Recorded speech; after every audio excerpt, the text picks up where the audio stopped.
مومنو اللہ سے ڈرو جیسا کہ اس سے ڈرنے کا حق ہے، اور مرنا تو مسلمان ہی مرنا، اور کسی شخص میں طاقت نہیں کہ اللہ کے حکم کے بغیر مر جائے۔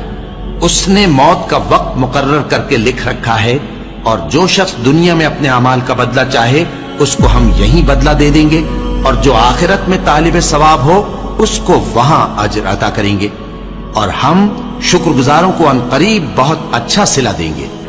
ہر شخص کو موت کا مزہ چکھنا ہے، اور تم کو قیامت کے دن تمہارے اعمال کا پورا پورا بدلہ دیا جائے گا۔ تو جو شخص دوزخ سے دور رکھا گیا اور بہشت میں داخل کیا گیا وہ مراد کو پہنچ گیا۔ اور دنیا کی زندگی تو دھوکے کا سامان ہے۔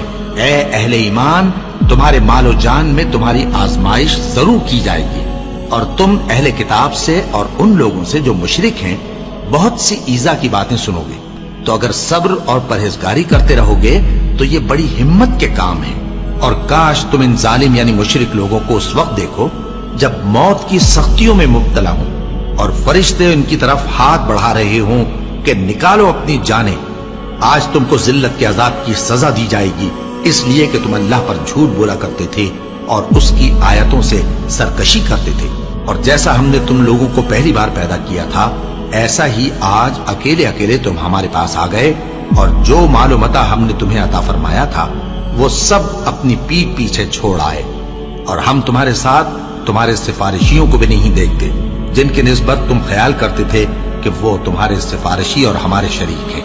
آج تمہارے آپس کے سب تعلقات منقطع ہو گئے، اور جو دعوے تم کیا کرتے تھے سب جاتے رہے۔ ان فرشتوں کی قسم جو ڈوب کر کافروں کی جان کھینچ لیتے ہیں، اور ان کی جو مومنوں کی جان آسانی سے نکالتے ہیں۔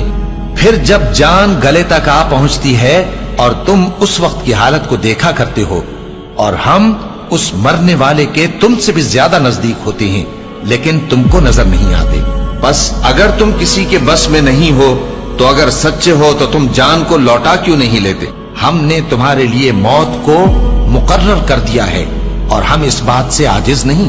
ہاں، جب جان گلے تک پہنچ جائے اور لوگ کہنے لگیں اس وقت کون جھاڑ پھونک کرنے والا ہے، اور اس جاں بلب نے سمجھا کہ اب جدائی کا وقت ہے اور پنڈلی سے پنڈلی لپٹ جائے، اس دن تجھ کو اپنے پروردگار کی طرف کھینچے چلے چلنا ہے۔ پھر ایسے مغرور نے نہ تو پیغمبر صلی اللہ علیہ وآلہ وسلم کو سچا جانا اور نہ نماز پڑھی، لیکن جھٹلایا اور منہ پھیر لیا، پھر اپنے گھر والوں کے پاس اکڑتا ہوا چل دیا۔ خرابی ہے تیری، خرابی پر خرابی ہے، پھر خرابی ہے تیری، خرابی پر خرابی ہے۔ کیا انسان یہ خیال کرتا ہے کہ اسے یوں ہی چھوڑ دیا جائے گا؟ وہ اپنے اہل و عیال ہی میں مگن رہتا تھا، وہ تو خیال کرتا تھا کہ اللہ کی طرف لوٹ کر نہ جائے گا۔ کیوں نہیں؟ اس کا پروردگار تو اس کو دیکھ رہا تھا۔ سو میں شام کی سرخی کی قسم کھاتا ہوں، اور رات کی، اور جن چیزوں کو وہ اکٹھا کر لیتی ہے ان کی، اور چاند کی جب وہ پورا ہو جائے کہ تم لوگ درجہ بدرجہ ضرور چڑھو گے، اور موت کی بے ہوشی حقیقت کھولنے کو طاری ہو گئی۔ اے انسان، یہی وہ حالت ہے جس سے تو بھاگتا تھا۔ سن رکھو کہ جو کچھ آسمانوں اور زمین میں ہے سب اللہ ہی کا ہے۔ سن رکھو کہ اللہ کا وعدہ سچا ہے، لیکن اکثر لوگ نہیں جانتے۔ وہی جان بخشتا اور وہی موت دیتا ہے، اور تم لوگ اسی کی طرف لوٹ کر جاؤ گے۔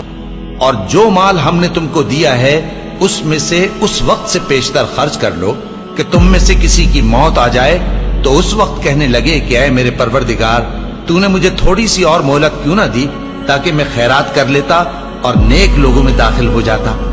اور جب کسی کی موت آ جاتی ہے تو اللہ اس کو ہرگز مہلت نہیں دیتا، اور جو کچھ تم کرتے ہو اللہ اس سے خبردار ہے۔ اے اطمینان والی جان، اپنے پروردگار کی طرف لوٹ چل، تو اس سے راضی، وہ تجھ سے راضی۔ سو تو میرے خاص بندوں میں شامل ہو جا اور میری بہشت میں داخل ہو جا۔